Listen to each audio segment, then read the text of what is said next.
Hey guys, welcome to the next entry in my On Wax review series. Today I am going to be talking about the latest from Detroit rapper Danny Brown, Quaranta, which is his sixth solo studio album and actually his second album from this year because of course there was a collaborative effort that he did with JPEG Mafia, Scaring the Hose, which came out earlier in the spring.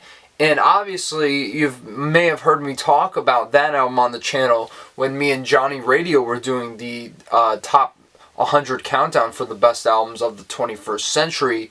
And that ended up making the list. Not the only appearance from Danny Brown on that list, mind you.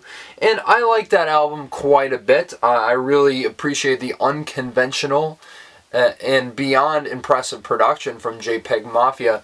But it wasn't one that I could really get myself attached to, lyrically speaking, as impressive as it was. But overall, Danny Brown is a rapper who I've greatly admired his work since I started listening to him for that said countdown, and because I've heard so much about Atrocity Exhibition, so on and so forth, and I knew I had to get to this guy before we did that countdown. And while he is not my favorite hip-hop artist of all time, he's certainly one of the best to have come out in the 2010s and onward. This guy is insanely unique and, of course, insanely talented as a lyricist, as an artist. Like, there's nobody quite like Danny Brown, and he's obviously found his own lane that he can ride in. And really sets him apart from all his contemporaries. And I was excited for this one because his previous solo outing, You Know What I'm Saying, was actually my favorite Danny Brown record up to that point. Because as I mentioned, I think Atrocity Exhibition is great and bold and brash in its production. But overall, I can't always get into the lyricism and the entirety of the decadence that is on display in that album. But Quaranta is such a breath of fresh air because in a lot of ways this easily is Danny Brown's most accessible album, and I don't mean that as a slight at all, because look, I mean, you know Danny Brown, he raps like this, and you know, it's like really, really crazy, and you know, sometimes I appreciate it, but sometimes it doesn't work for me, and I know it certainly doesn't work for some people in general. Though most people, I find, tend to look at Danny Brown pretty positively. And that's kind of like the persona that has gained him such a claim to fame and reputation in the hip-hop community and music community at large. But at the same time, I kind of like it when Danny Brown takes it a step down and uses his natural voice to rap about something real, something that he's feeling, something very introspective. And this essentially is Danny Brown's midlife crisis album, so obviously you get so much more of that. This is the most toned down we've ever seen Danny Brown, I think, on a record in his entire career, which I think was such a welcome breath of fresh air because, yet again, you can really latch on to a lot of what he's saying. And when he does bring out the persona and that exaggerated delivery that he's well known for, it is used to heighten some of what he's saying for the most part on this record. And I think it's a very good mix that I don't think overstays its welcome or is obtrusive at all. It's a very, very good balance, and that was what I was most impressed by on this record. But also, yet again, the production on here. Sure, it isn't as crazy or innovative as something like Atrocity Exhibition, but yet again, it's his most rock-heavy and very, very soulful. It seems like he's using a lot of sounds that would be akin to something you'd hear on a 60s or 70s soul record or hard rock record, with obviously some modern inclinations thrown in there. You know, like you get an occasional, stutter of a trap beat or something like that. And I think it's really, really great because, yet again, even though he sounds a bit more old school, like old school hip-hop, it still sounds something that's very fresh, modern, and somewhat innovative. He still certainly stands out as a very, very singular artist like we've known him to be for all this time. And the thing that is also so great about that is what he's bringing to the table this time around. I think in a lot of ways it might not be quite his darkest album, but I think it's his most, I don't want to say testimonial, but it certainly is his most personal in regards to the emotions that he's letting on display. Sure, he isn't detailing the complete derailment of his life due to drug use, though obviously Danny Brown has since gone to rehab. Just recently he had gone through and gotten clean.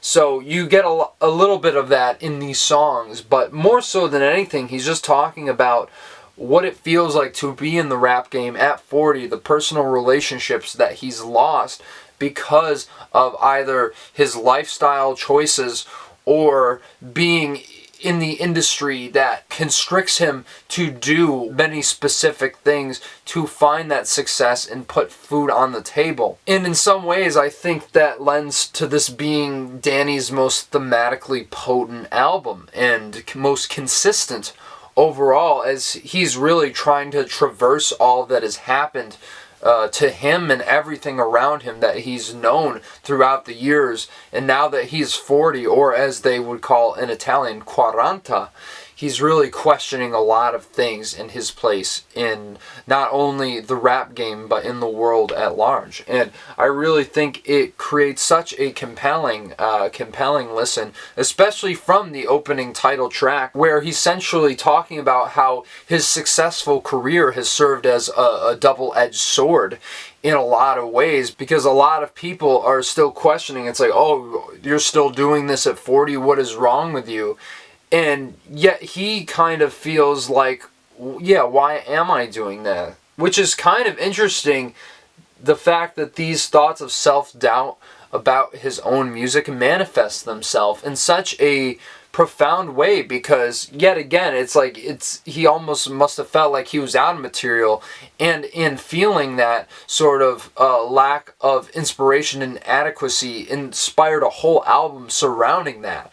And somehow I think stuff like that really makes the best art. Whether you feel like you're being as successful as you could be or not, I really think that this is quite a great way to open the album and really lends you into the themes that Danny is going to be exploring for the rest of this 34-minute runtime. And on the second track, Tanter, you get introduced to these really pounding drums and this very driving guitar riff that really makes this song stand out from a sonic perspective. But here's probably where you get Danny Brown at his most ratchet, you could say, on this album. And I don't think by the end of it, it really worked for me 100%, because then he samples Darth Vader screaming no in Revenge of the Sith and Michael Scott on The Office in that famous episode. And it's just kind of like, it's very, very distracting. I think Billie Eilish used an Office sample a lot better on her debut album. But this, to me, just the combination of these two things, and in Danny's delivery, as good as, it may have been from a technical level, I just don't think the song works 100% for me. And I think probably the weakest track on the album, in my opinion. And then on Ain't My Concern, yet again, another absolute standout on this album with one of the best hooks on this album, and also some of the most interesting production. It almost sounds like he's sampling the theme to the Twilight Zone or something. It's so interesting from a sonic perspective. But yet again, Danny's saying a lot on the song about, a lot of rappers who follow trends and kind of sell out. He even says at one point, sell his own booty hole. And, it's a great lyric poking fun of the fact that a lot of other rappers are seemingly indispensable. Because as he says on the chorus, when you burn, and then someone's just going to rise up to take your place. Maybe like a modern hip-hop take on, the Eagles song, New Kid in Town. I love that kind of idea. But also, Danny gets pretty personal on this song as well, where he's talking about the fact that his aunt died a few years ago when he was on tour for You Know What I'm Saying, and he couldn't, unfortunately, even go to her funeral because the fact that he had to do the tour, and kind of how he was very, very conflicted about that, and how his family may have been conflicted about it as well. And I think this really is a great track, yet again, bringing that through line all the way through of what Danny is going through at this point in his life. And then a couple tracks later, you got the song YBP, which obviously stands in for Young, Black, and Poor. And yet again, here Danny's going back with Bruiser Wolf joining him for a verse, and taking a look at the hardships they experienced growing up in the ghetto in Detroit. And because obviously, as you probably know if you're a Danny Brown fan, he used to sell drugs to, you know, keep himself alive and make a living on the streets.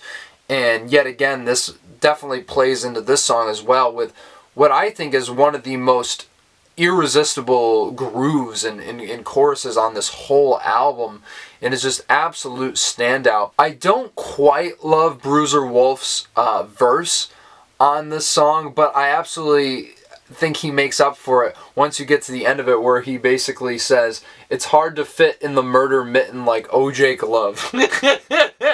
It's such a great lyric, and I think such a brilliant way to end off the verse. But I think what Danny's talking about in his verse is especially powerful in the song, and I definitely think a standout on the album overall. And that leads right into Jen's Terrific Vacation, which is obviously a play on words for gentrification, where Danny's really looking at the neighborhood he used to grow up in and seeing how gentrified it has since become. I mean, he talks about how that used to be a crack house and now there's an organic garden there, and how, you know, now there's a Starbucks popping up on the corner, and how all the black folks are getting moved out. And yet again, it's like, you know, this is obviously, though it may have been detrimental in some ways to his upbringing, this is the place that he grew up in, and slowly it's getting changed by a culture that's not really as accepting of letting these people live here. So yet again, he's trying to make sense of the world in which he grew up with, and coming to terms with the present that is showing the reality that once was is not even there anymore. And I think this song, it does go on a little bit too long, but not in a bad way. It's probably one of the more erratic cuts on the album, but yet again, he's using that persona to really heighten the situation and the emotion and the direness of the situation in these lyrics. And I think that, yet again, this is probably one of the best examples of using that exaggerated Danny Brown persona on this album. On the next song, Down With It, you know, this isn't my favorite song on the album or anything. I don't quite love it, but I do want to mention it because I think it is important, where he's essentially talking about this woman who loved him that he was with, and how she has since left him, and kind of how self-destructive he had become because of that, or the fact that he may have turned to self-destructive tendencies like addiction to deal with the fact that this void has seemingly been left in his life all of a sudden. And yet again, I mean, it's not quite a track I love. I think lyrically, yeah, like, we've seen similar songs to this, maybe even in Danny's discography, and I don't think he's saying anything necessarily clever, but it certainly says a lot about where he is at this point in his life, and I think it's worth mentioning nonetheless. In the next track, Celibate, my goodness, this is definitely a favorite of mine on this album, and one of the most laid-back songs on this entire record, but also features some of the best wordplay I've heard on a hip-hop record in a long time. You know, that amazing chorus, "I used to sell a bit, but I don't fuck around no more, I'm celibate." I mean, just amazing how he's using that to recollect his past as a drug dealer, and talking about how he has since gone clean. It is just one of the most brilliant choruses on this record, and I think one of the, yet again, one of the most introspective songs on here, which is saying a lot. And Mike comes on here, and he has a great verse at the end of this track. Yet again, nothing is as interesting as that chorus, though, which is just so genius. And yet again, I think that chorus alone is the strongest on the album, and makes this track stand out above many other tracks on this record. And then you get Shakedown, which is very similar with Down With It in regards to its themes, and I think it kind of explores more what happened in Danny's relationship and why this woman may have left him. Not my favorite song because it's a bit repetitive, but it's still very good. Like, the production's very, very smooth, and I think it kind of lulls you into the story Danny is telling about this girl. But the next track, Hanami, I think is by far my favorite song on this album. Well, maybe not by far, but I think by a slight margin, because yet again, this is the most introspective song on the album, and I think lyrically the most powerful and heartbreaking, because while Danny, obviously, he's very conflicted about this level of success he has reached. Because on one hand, like, he's saying that it isn't really fun for him anymore, but he's kind of forced into doing this because he has to put food on the table somehow. But then on the other hand, like, he's still appreciative of the fact that he has gotten where he is. And while he's not going to necessarily, get some, high charting singles or win any Grammys, not that he needs any Grammys because they're a bunch of bullshit anyway, at the same time, like, yeah, he's very happy that he has gotten to where he is, and it's just such an interesting song. And I think the chorus, especially as the song moves along, is this beautiful strings playing over it, and I just think it's one of his most diverse songs musically, and it also has such an amazing chord progression near the end of this song that's akin to, some R&B record from the 70s, like a Stevie Wonder album or something, which obviously is a high compliment. And I think that because of those elements all culminating together in this track really is why Hanami is my favorite song on this entire record. And then he closes out this thing with Bass Jam, which is kind of like him talking about, the music his mom played for him when he was a kid, and kind of like, even though his family had so many issues with each other, when they put on music, they could kind of forget every issue they had amongst themselves and just be moved by, the hook of some chorus, And I don't love the song. I think it falls a bit flat instrumentally. Not flat, from a technical standpoint, but I just think for me personally, it doesn't really have that energy or anything very intriguing about it that makes it stand out amongst the rest of the tracks on this album, and a little bit of a problem for me. And then, of course, like I mentioned with some of the earlier songs, and Dark Sword Angel, which I didn't mention, which is a fine song, but I just feel like it doesn't really fit with the rest of this record. It just feels like a slightly braggadocious Danny Brown track that doesn't really have any thematic footing to be placed on this album. So that's why I didn't mention it, because that is, the small issues I have, whether it be a little bit repetitive, whether a couple of songs near the beginning don't really fit into the overall scope thematically of this record.